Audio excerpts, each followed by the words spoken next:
At noon today, Joe Biden was sworn in as our new president.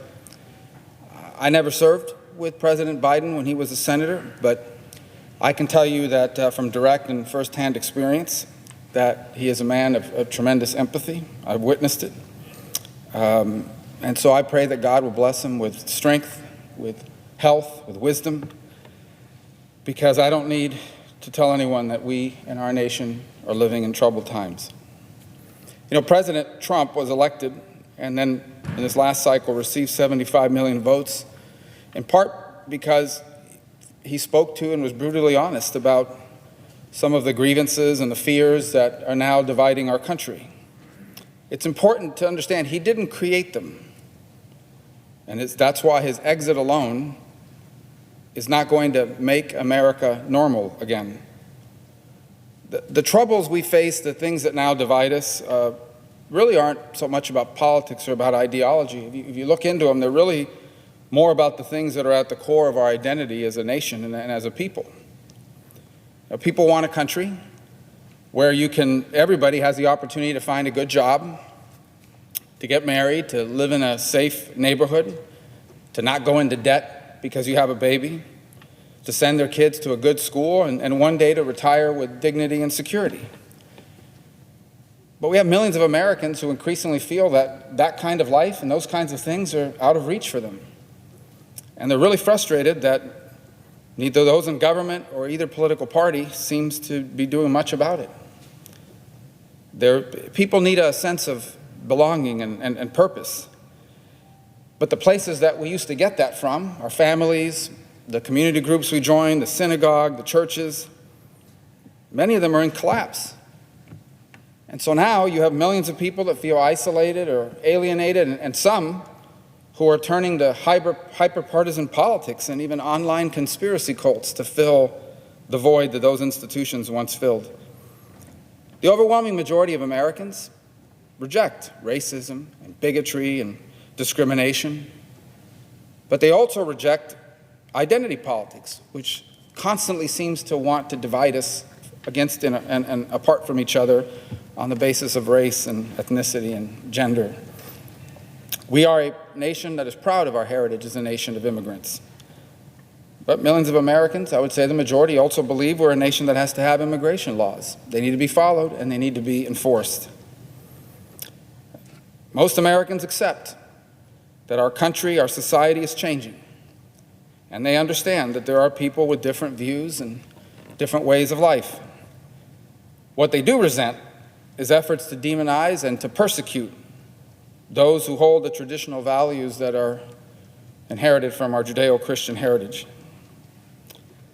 Most Americans believe decency and morality requires everyone is entitled to dignity and to respect. But there are also many growing increasingly tired of walking on the eggshells of political correctness and forced to undergo sensitivity training because everyone seems to be so easily offended these days by everything. People understand we've got to do something. It's a problem. We've got to do something about people who use social media to spread dangerous lies, to instigate violence. But I think they also have a right to be very troubled that 5 CEO of technology companies, 5 people in 5 companies, elected by no one, accountable to no one, have the power, if they so choose, to wipe out, to silence anyone, even a president. And I would tell you, almost without exception, they were horrified about what happened here 2 weeks ago today. They want those people in jail.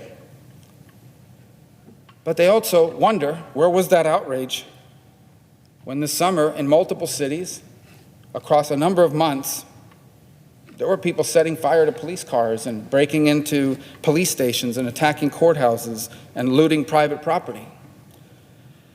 And I'll tell you, they see firsthand, every day, the extraordinary damage being done by this terrible pandemic and the damage being done by our bitter divisions. Which is, I think most Americans will never understand why the first thing we're going to do here, potentially, is an impeachment trial of a president that isn't even in office anymore. What happened today was incredibly important. The pageantry, the rituals behind it, it matters. You know, for the 59th time in our history, we peacefully transferred power from one leader to the next. And I think the fact that that happened on the very steps of this Capitol, where just 2 weeks ago on this day, we saw an unimaginable attack on democracy. That should serve as a reminder to all of us in this country and a powerful message to the world that our republic remains resilient. But now, the hard work of self-government begins. And these anxieties I've just described of tens of millions of Americans, they need to be acknowledged and they need to be addressed.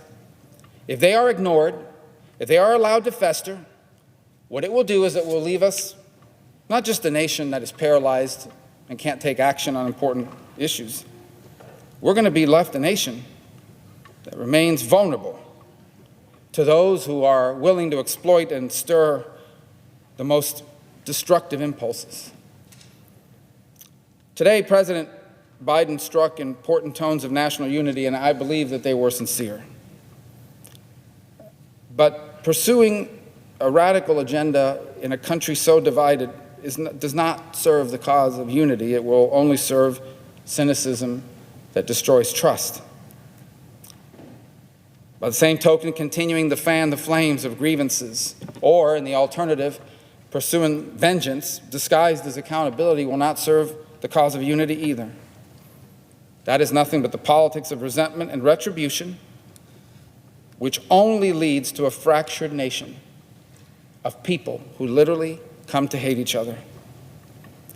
Demanding that the other side in a debate on a topic, on a principle, that they agree with you on everything, that isn't unity. That's the arrogance of believing that any of us, we are the sole holders of the truth. Anyone who agrees with us is good, and anyone who disagrees with us is wrong. Not just wrong, but actually evil. The truth is, real unity isn't everyone having the same ideology or the same views or the same ideas. The unity we need actually comes from remembering who we actually are. We Americans are not a racist or nativist people. We are a good and compassionate people who, in its overwhelming majority, they do not ask about race when they donate unwrapped toys so that no child has to wake up on Christmas morning with no present under the tree. They don't ask where a soldier or a sailor or an airman and woman's parents came from when they put together and send care packages to them halfway around the world as they defend us. We Americans are a bold people. In our veins literally runs the blood of pilgrims, of settlers, of exiles, of immigrants, of people who overcame slavery and then segregation, who refused. We are the descendants of people who refused to surrender to fear and to abandon their hope of a better life. We Americans are not the inheritors of an American dream that's some prize that we have to fight against one another for in some winner-take-all competition. We are the inheritors of an American dream which anyone can achieve without it being denied someone else. This is who we were when this country inspired and changed the world. And I hope that this is who we will be again. A people who disagree over principle, who argue over policies. That has to happen because our republic depends on every view having a voice and every voice having a place to be heard. But also people who now understand that the choice before us is we will either find a way to share a nation and a future, or we will all share the condemnation of history and the rebuke of Americans yet to come. Mr. President, I yield the floor.